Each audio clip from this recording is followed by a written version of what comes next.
Greetings, everybody! Welcome once more to the Dracovin Empire! Are you ready to dive back into the world of Golarion, the setting for Pathfinder? If you are, I'm going to introduce you to a group that we've spoken about in the past, but only in passing. The Matanji Orcs.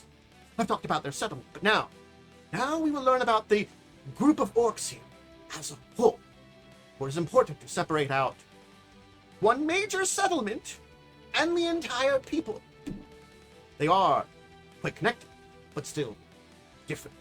If you are ready to join me, you can go with me through a time-space dimensional portal that I've opened up to Golarion, a world similar to our own, far away in another part of the galaxy. Just grab my hand here, your host and guide, and Dracovin. Please do, though, tip me.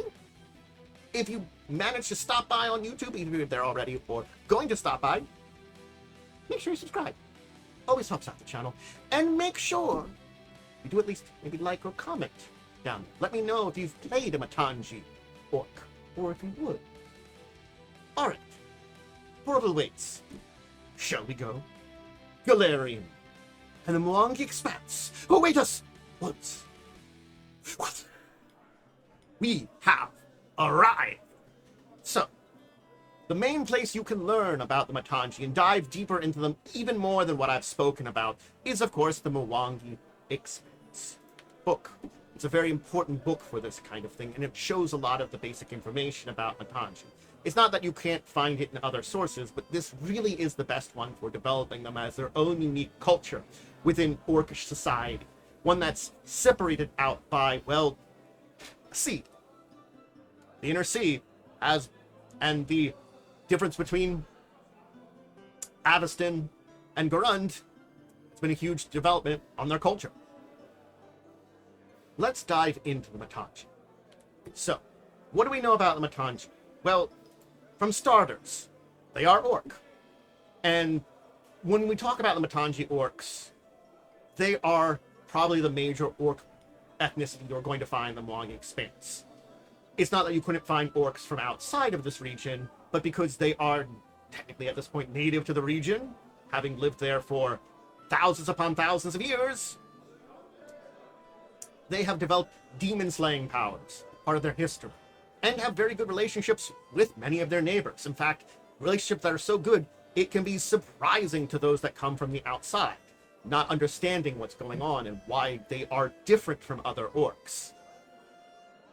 Again, it's a cultural thing, it's a societal thing, there's a lot of different reasons behind it. They don't have the same conflict in their history as many other orcs have. And their need for peace with their neighbors, with a threat that's bigger than just, fellow creatures in that territory, aka demons, has driven them to adapt and change and develop a culture very different. In fact, when you look at a Matanji Orc, they're a little different from your average orc that you'd know about. They're a little shorter, just by a little bit, but they are still pretty broad and muscular, probably about as much as your average orc. But more bulky and muscular than human by sure. And one of the major things you're going to see is their tattoos. They're an important part of their culture, oftentimes can be instilled with magic to help fight demons. They have long tusks, though maybe not as long as other orcs, because they do tend to coat their tusks with cold iron, or maybe even inlay them with that to, well, sometimes they end up biting demons, and helps. They have very short hairstyles, regardless of gender, because demons will grab hair, and they like simple clothes, because many times when they perform their fighting, they focus on a mixture of melee and magic, because not just focusing on one allows for adaptability when it comes to fighting demons. Granted, maybe you will specialize in one more than the other, but then you might work with someone that would have the other part of it, or you'd specialize a little bit in both of them. So very light guard, very combat-heavy guard. Basically, it almost becomes a dance routine, because there is a Matanji dance, actually, that is a special type of dance that helps kind of convey movement and emotions that is kind of linked to that kind of styles they do. They do have their various orcish skin tones, shades of green, though there's many like markers or bits of what almost could be called slight corruption that can occur from the battles with orcs. Though things like red splotches, bare white hands, silvery scars, weird anomalies that do appear in older and more experienced fighters are actually seen as marks of power. Because yes, you getting up and close fighting demons means you get demon energy on you. They're still good at fighting it, but that kind of like energy, it soaks into you. It does have a corruption to you. Even if you have magic or stuff to protect you from its more harmful effects, it's physically going to change you a bit. These are scars that are there because of the battle against demons, and it is a respected part of their culture. Matanji history is linked to Orcish history, arriving to the surface world in Aveston after the quest for the sky, basically in the battle against the dwarfs, getting in the fight with them, being driven out as the dwarfs were heading up to the surface, and then a split happened. There were orcs that stayed on Aveston, but some of them decided to try to run further. They headed south. They made makeshift rafts. They did a harrowing ocean journey to the south, trying to go over it, and using logs and debris. This is the Age of Darkness. This is when we're not even out of this time period. This is a dangerous and deadly part after Earthfall, and many of these orcs did not survive. It was a harrowing and dangerous journey, and even when they got there, they settled into the Mwangi Expanse, the jungle there. That was the first place they could get to, that they found a relative amount of safety where they could start to survive. But again, local wildlife, dangerous plants that were poisonous, various creatures caused still more deaths before they could kind of adapt themselves to this new realm. And then came the servants of Angasan, the demon lord. Kind of fought them numerous times, kidnapped a number of them. And then they learned the fate of those kidnapped. Transforms them to Charuka. A fate worse than death in the Matanji's eyes. And this brought about something deep within them. Rage, anger, something that they had not truly felt. They have been in, for probably at this point in time, generations in survival mode. The anger and warlike nature that they had, basically battling against the dwarfs, was gone. They had been forced to flee to this area, to adapt to these jungles areas, these dangerous areas. And they had been in survival mode, probably not knowing anybody else. They slaughtered their transformed brothers and sisters, drove off the Gorilla King, and then basically began a eternal war against Agazan, his cultists, and his demonic beings. And they began to study, capture demons, finally got to slay them, enhance their own bodies using this, what they learned, become ultimate demon hunters. This is the legacy that came about them. The various rituals, the things they went in, it's all about this eventual hunt and developing of a society that would eventually defeat this overwhelming enemy. And as it came on, when more beings that they could see as allies and fight against them came about, that meant that rather than fight against these others that also hated Agazan, the enemy of my enemy is my friend. So various humans, dwarfs, and elves that came into the Mwangi Expanse, that came into this region with them. Some of them may have already been there. Some of them may have come into this area, or some of this may have been hiding there during the Age of Darkness. But no, these people would become connected with them, their allies, building this base. This is the development of the Matanji. Now, Matanji, regardless if we're talking about Nine Walls or otherwise, are governed by those that have prowess in demon hunting and diplomacy, a council of basically elders. And even for the smallest village, the largest place. Now, overall, if we're talking about some place like Nine Walls, there's a council over all of the groups of the various settlements. But even in the smaller settlements in themselves, they kind of go by this council of leaders. When one dies, they vote for the next experienced person to take the place. Basically a democratic of, if you're experienced, powerful, and you've proven yourself both as a leader in diplomacy or in hunting demons, you're helpful. Hunting demons on the end of, hey, we need your combat prowess and knowledge to help us lead us. Diplomacy on like, hey, maybe you can get us some more allies to help fight against these things, because, hey, the more help we get, the more knowledge we get, the easier it is, the better it is, the more likely we can win permanently. So they're not thinking that win permanently. They're thinking to get to a place where only maybe a select number of them have to get into the fight, and they can have those that don't have to. They want to make it better for their descendants. So, settlements are usually then focused to particular use. This is definitely seen more commonly in Nine Walls, but since Nine Walls is their major settlement, but not their only settlement, smaller settlements might be for various reasons. Whether they're within the territories of the Nine Walls or outside of them, they will have a specific use in mind.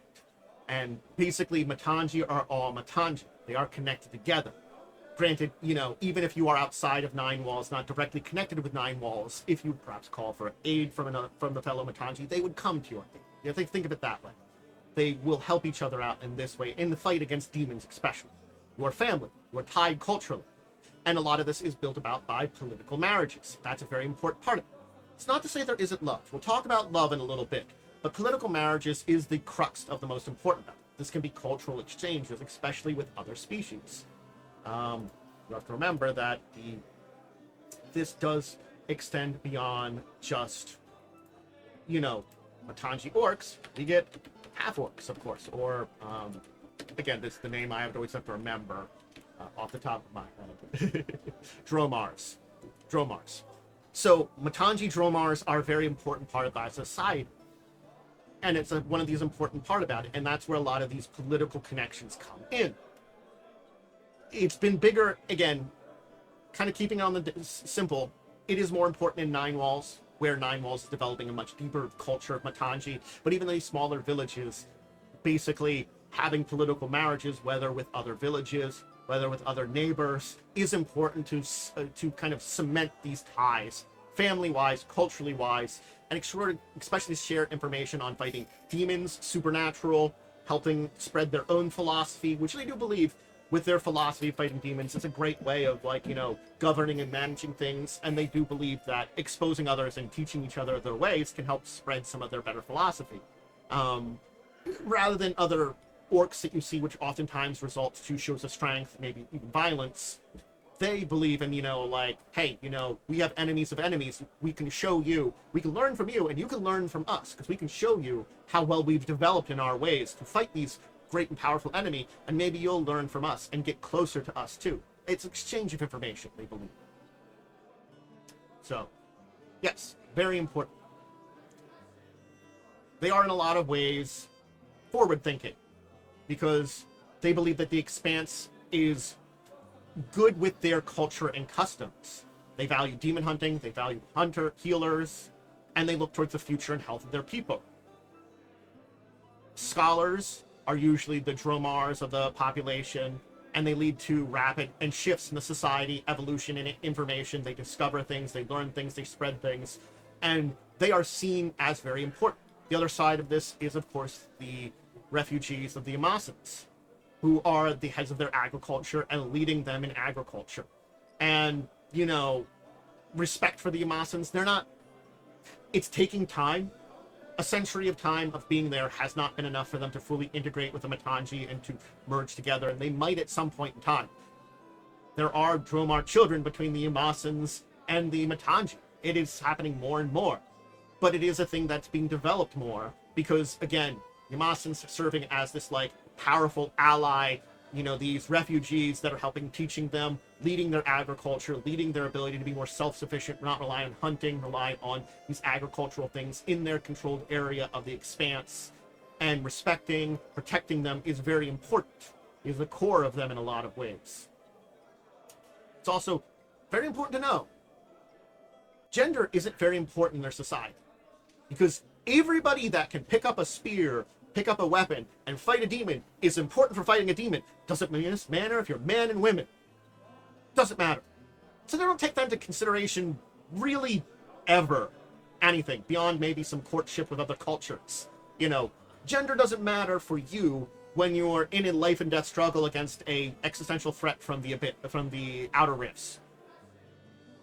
You know, and both male and female orcs become great warriors to fight against the threat. So, yeah. Basically, native Matanji Orcish doesn't have a lot of gendered terminology. They do understand that there can be sometimes differences in other cultures, especially when it comes to things like courtships, diplomacy. So they do have some borrowed words for that. But basically, because everybody pulls their weight in their own society, they don't have gendered terms. It's, you know, everybody's important. Don't matter what you are.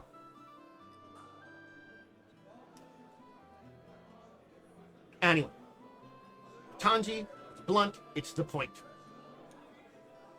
You are weak if you lie. That's an important thing.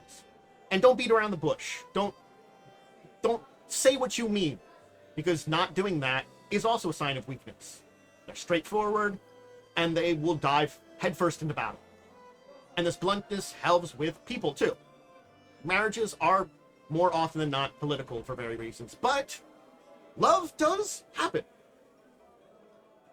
Matanji culture is not without love, and it is an impressive thing that people in Matanji respect in many ways. Outrageous displays of devotion and strength are important for your affection, your target of your love. Excessive amounts of things dropped off at the door, a crate full of cold iron nuggets, a wagon of apples, a display that's large and ostentatious. A lot of these items are not basically kept and usually returned, put to better use. But there's this tradition of, like, showing off with this, like, you know, big show is there. And occasionally someone who wants a bit of a big set of, you know, show of love may grab something they shouldn't. Steal something. It's not really liked about that. But again, it's kind of like looked at of like, oh, that's kind of cute. You know, you're doing something a little crazy for that. Yeah, just to put it back.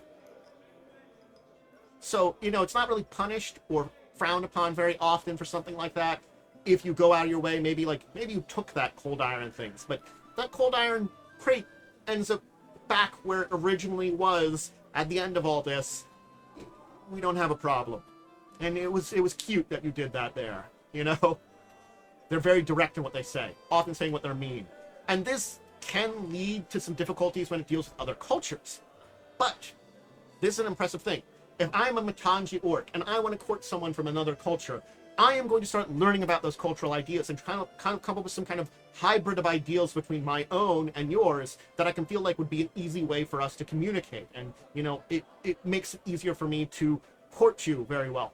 You know, if dancing at a ball or creating elaborate art is important parts of your culture's courtship rituals, I will pursue those skills. I'll learn to dance. I will, of course, learn a little bit about how to do that art. And it might not be the best about this, but again, it's often very earnest, sincere, and endearing that it can be to these other people. It's like, you try to learn ballroom dancing for me? That's sweet, you know? And of course, demon hunting. You can't get away from that. That is at the core of much of their cultures. And, like, there are those warriors that will rip demons apart with their very tusks and devour their flesh, as basically showing off that they are the predators over demons. Yeah.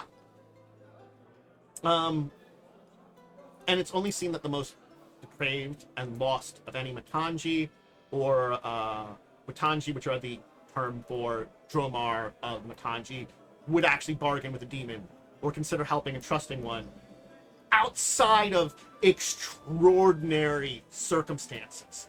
It could be something like, hey, the only thing I could think of, like, you know, like a demon's just like, hey, you know, I'm an enemy of this guy over here, you know, as Angzan, and he's trying to do something, and I want him to fail.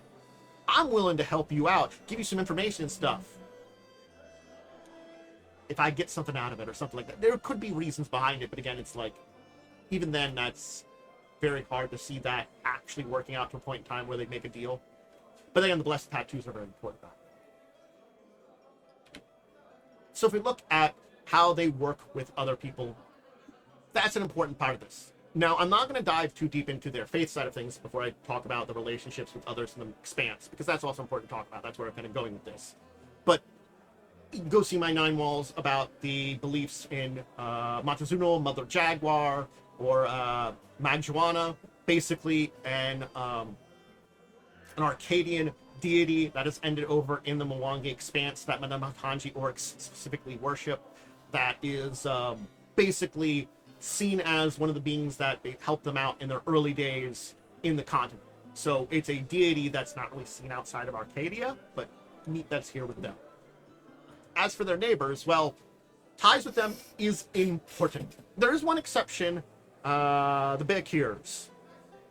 I'll have to talk about them in their own right, but basically, they're kind of in the area of the Verdrians, Soddenlands, Shackles, and basically, they kind of are connected with one of the archdevils in a lot of ways, because a lot of beliefs does that, so, and it's, yeah, you can see why there's some tension there with the Bakirs, but things like the Ukujay elves are basically seen as very important. Legends and rumors about them are very big in their history, like battles against the demonic dragon. Matanji do try to avoid gold because of superstitions that the Ukujay have. Not that they have a lot of times with them, but I do believe any kind of political marriage with them is one of the most important and critical things. You know, like if you can get a political marriage with an Ukujay elf, that is like, because they are like top tier, they fought a demonic dragon, you know, they're like, you know, very important on the top end of political marriages here. The Alajay also have some respect though, the Alajay elves, because a lot of work they've been doing, Nagasa's cleansing, and any knowledge they have there. So again, it's another group that there is important connections there. There is things like the Yamasans, which is again their group that's now living with them. That's another group that is incredibly important to their connections. The Makebe dwarfs and the Terawaja uplands. You can find some Matanji up there, basically, who are working for them and with them, because again, they're probably traveled there, living and working among them to learn various skills that maybe they eventually plan to take back to their people, or, you know, sometimes move out. You know, every Matanji orc stays with the Matanji. So, you know, you can find them even with a lot of their neighbors, with the various other tribes and groups. And yes, the elves and dwarfs are pretty big in the Moss and humans, but even other humans in the regions, they will have deals with, they will trades with, they will have marriages with, to basically connect them with their each other. So, let's finish up by just talking briefly about settlements. I'm not going to go too deep into here, because Nine Walls. Go check out my video on Nine Walls. Some of this stuff is a little bit rehashed. This is like a kind of mixture of some rehash, some new stuff in this video, because again, Nine Walls and Matanji are kind of half interchanged. Half to 3/4 interchanged. They are pretty important to each other, because the vast majority of Matanji orcs live in Nine Walls. Not all of them, but a lot of them do. It is the most important place. So that is the thing, is there are some other settlements outside of Nine Walls. There really are. We don't really have particular names or information on many of these settlements there too, but the majority of the population is connected with Nine Walls. So go see my Nine Walls video, because, you know, it's a 4,000-year-old settlement, and it shows that the Matanji orcs have a 4,000-plus-year-old culture, because it was 2023 AR that they had their first battle with the Gorilla King in the area that would become the capital of Nine Walls, the center of Nine Walls, the Ninth Walls, Mata Kali. So it tells you how long their culture has been there, how deep it is. And yes, again, we don't have a lot of names of any other kind of settlements. We don't even have names of all of Nine Walls. I think that's one of those things is, you know, settlements and regions and smaller things within this area, we don't have a lot of information. But it's a fascinating area. Nine Walls is interesting. Go see that video, which I did in the past. And, you know, certainly speaking, if you're going to encounter Matanji orcs or be from the Matanji orcs, you don't have to be from Nine Walls. I think that's the important thing to say. There are other smaller settlements, other places, smaller villages. Probably some of them have uses, some of them have works, maybe some places a mining place outside of Nine Walls. There could be a lot of reasons to have them. Maybe there's a specific region where you can gather specific materials, specific hunting, specific gathering. Maybe certain creatures only live in a certain area that you kind of like farm or something like this. There's a million reasons why. Maybe it's a strategic location that's more of a small fortress settlement that you can come from, that's connected to Nine Walls, but outside of the walls. And there is a lot of times in these places, their settlements are fortresses. You can't get beyond that, because, hey, they're dealing with an eternal war almost with demons and demonic forces. They got to be ready for it. And of course, the Mwangi Expanse is a dangerous place to begin with anyway, you know. we'll leave that there. Thank you for much for this. I hope you've enjoyed learning about the Matanji. Yes, as I said, there is some overlap with what I talked about in Nine Walls, but I tried to go into some details that were outside of what I talked about, like the physical appearance, some basic, a little bit more information, like the history is kind of refreshed, a little bit more information on like things like relations and stuff like that, and a little bit more on their culture. I'm trying to give you this picture that these two videos combined will give you an idea about the Matanji as a whole, and of course their central civilization, Nine Walls. And here's the thing, there are plenty of other species out there and other groups out there where this kind of thing happens too. There are places that are intrinsically linked to cultures out there. But again, they're not always just that culture. They are technically separate in many ways because, as a Matanji Orc, you could leave the Expanse. Maybe you decide you want to travel the world looking for spells and information on demon slaying, and you head north to Aveston. You face the fact that you understand there might be some prejudice there from your erstwhile cousins, who are very fascinating beings, but maybe a little too quick to attack their neighbors. There's good reason not to. But again, this is something that you might have good reason to travel to these places to learn things. There are stories to tell from Matanji adventurers to lore, to various settlements and places all around northern Garund, where the Matanji have this influence. They are a powerful people. They have a powerful set of cities in Nine Walls, and they are respected in many ways by those in the Expanse who know their battle. Hope you enjoyed diving into them and learning. But that'll be it for today. Please check out the rest of my stuff, whether on Twitch or YouTube. Twitch, I record live these tabletop stuff live. I have live plays like Fall of Avonswell, Wednesdays at 8. I have my talk show discussing tabletop, Saturdays at 6. I have a lot of other stuff. Gaming, hanging out, just chatting, all this normal Twitchy stuff over there. But if you just want to see tabletop stuff, you just want to stick to that, that's all over YouTube. You can always watch it there. Again, joining me live is great. YouTube sides, great stuff just to see that. You can see all my old live plays, the current ones, all these kind of things. I always recommend that. Live plays are pretty fun. Discussing tabletop's a really great time to learn about some stuff. Recommend them. But scheduling updates, all that information, social media, Discord's the bigger one of them, but all my social medias linked below. Anyway, I hope you enjoy. Till next time, we dive into Golarion to somewhere else. I bid all of you out there a deep and wonderful